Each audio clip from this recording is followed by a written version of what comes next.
Are you ready? ምን ዳንስ? the prophet አሁን ስትደነሱ አንድ ነገር እንደሞን ይመኑት እየተደነሳችሁ ከካንሰር ነፃ ትወጣለህ። አሜን በል። ልክ እየደነስክ ኤችአይቪን ለቋል። ወተት እየተደነሳችሁ 100 ሚሊዮን ይገባባል። እዚህ መጣችሁ ጌታ ልታመልኩ ነው። ምን ዳንስ ነው? the prophetic ትንቢታዊ ዳንስ ማለት።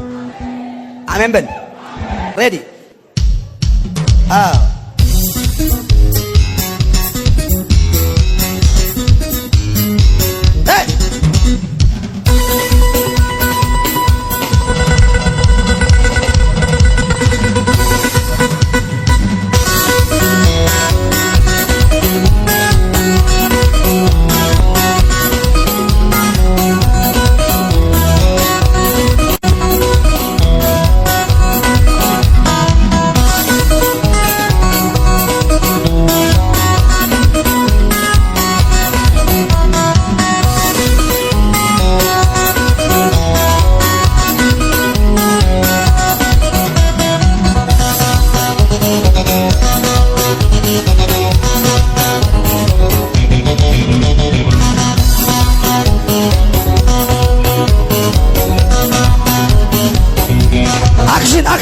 action